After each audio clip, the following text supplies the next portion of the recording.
在中国互联网的跨国婚姻故事中，非洲媳妇这一群体承载了许多好奇与争议。他们跨越语言、文化与肤色的鸿沟，选择来到中国，组建家庭，用镜头记录生活。而在这其中，最具代表性的两位人物，便是菲利斯塔 （Felista） 与 Rose。他们同样来自非洲，同样嫁给了中国男人，同样通过短视频走红，但命运的轨迹却在几年后走向了完全不同的方向。今天我们就来聊聊，为什么菲利斯塔和 Rose 两个非洲媳妇会有如此不同的命运。一，从异国爱情到网络红人的起点，菲利斯塔与 Rose 都在中国乡村开启了自己的人生新篇章。在最初的几年，他们的视频内容几乎如出一辙，记录在中国的生活，学习中文，做中国菜，帮家人种地，晒出中非结合的孩子。这类温馨的视频让他们赢得了成千上万的中国粉丝。菲利斯塔以真诚、善良著称，她的视频没有剧本，充满生活的烟火气。她笑着与丈夫下地干活，与公婆一起吃饭，教孩子中文，那种真切的幸福感深深感染了观众。而瑞斯则展现出更高的表达能力，她的普通话标准，逻辑清晰，视频剪辑流畅。她不仅展示家庭生活，还积极传播文化差异，讨论社会话题，内容更具思考性。可以说，菲利斯塔靠真， Rose 靠智，两人都曾是中非友谊的象征。二，走红之后，不同的选择，不同的命运。当流量与关注到来，真正的考验才刚刚开始。菲利斯塔选择了依赖团队，他将视频拍摄、剪辑、账号管理交给了一支专业的运营团队，从此走上了商业化路线。起初，这带来了更高的曝光和更多合作机会，但很快问题显现，内容不再自然，视频风格变得套路化，甚至出现他人为主，本人淡化的情况。团队过度介入，让他逐渐失去了自我表达的权利。后来，关于团队与他的矛盾，账号被控制，不更新视频等消息不断传出，网友们越来越怀念那个原本纯粹的菲利斯塔，但他似乎再也回不去了。而 Rose 则坚定地选择了独立，她坚持不签团队，不让别人控制账号，所有视频都由她和丈夫共同完成。她对版权极为重视，坚持原创，甚至明确拒绝他人转载。当有人模仿她的内容时，她会通过法律手段维护权益。这使得她的视频虽然更新不快，却始终稳定、真诚、鲜活。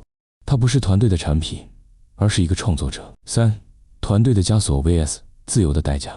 在短视频时代，团队是一把双刃剑。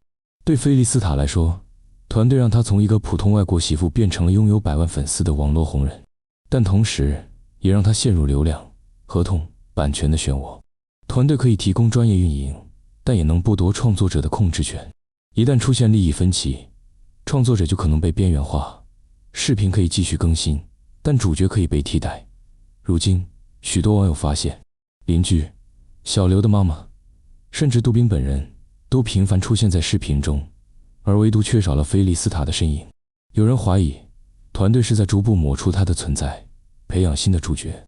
而在另一边， Rose 的自由并不轻松，他要自己写脚本、拍摄、剪辑、维护账号，应对舆论，还要承担经济压力。但他始终坚信，只有自己掌握镜头，才不会被别人定义。他宁可少赚一点，也要保留自己的人格完整。四，教育与意识的差距。菲利斯塔与 Rose 的不同，也反映出他们在教育背景和社会意识上的差异。Rose 曾受过高等教育，对法律、传媒、国际传播有一定了解。他知道如何在中国合法居留，如何注册公司，如何处理合同与版权问题。面对网络争议，他能冷静发声，引用法律条文回应质疑。而菲利斯塔显然缺乏这种意识，他更多依赖情感与信任，而不是制度与规则。当问题出现时，他往往选择忍让或沉默，这让他在商业博弈中处于弱势。这也是许多跨国婚姻中普遍存在的问题。爱情跨越了国界，但法律与文化的认知差距却成为一道隐形的墙。五，网友舆论的双刃剑。两位非洲媳妇都在舆论的风口浪尖上。对 Rose， 很多人赞赏她的独立，也有人质疑她太强势、太精明。对菲利斯塔，更多人心疼她的善良，也有人批评她太天真、太被动。这其实反映出观众对外国媳妇的复杂心理，一方面希望她们幸福融入中国，另一方面又容易用刻板印象去评价他们的一举一动。当菲利斯塔因为团队矛盾不更新视频时，人们猜测他离婚或被封；当 Rose 在镜头前维护权益时，又有人说他太有心计。但事实上，这两种声音都忽略了一个现实：他们都是普通人，只是恰好被放大在公众视野中。6. 命运的分叉，谁更幸福？在今天看来，菲利斯塔和 Rose 的命运已经走向两个极端。菲利斯塔似乎被团队锁住，失去了更新自由，连评论区都被关闭。他的粉丝仍在等待，但看不到他的真实动态。而 Rose 依然活跃，他的频道稳步增长，作品内容多样，主题成熟。他不仅被称为最聪明的非洲媳妇，还多次在中国媒体上作为文化传播者亮相。有人说 Rose 的成功在于懂规则，菲利斯塔的困境在于太善良。但也许这不是善良与聪明的对立，而是体制与个人力量的较量。7. 从菲利斯塔身上看到的反思。菲利斯塔的经历让人们看到了一个重要的问题：当生活变成内容，当个人变成品牌，一个普通人该如何守住自己的尊严与选择权？他的沉默也让人们开始重新审视短视频生态，谁才是真正的主人？创作者还是背后的资本？菲利斯塔也许还在坦桑尼亚，也许还在寻找重新出发的方式，但他留给人们的不仅是遗憾，更是一种惊喜。8. 结语，两个方向的自由。Rose 的自由是掌控的自由，菲利斯塔的自由是渴望的自由。一个用理性守护生活的主动权，一个用善良承受现实的被动痛。他们都用不同的方式诠释了跨文化婚姻中的坚韧与挑战。或许命运不同，但两个人都值得尊重，因为在远离家乡的土地上，他们都曾努力过、热爱过、付出过。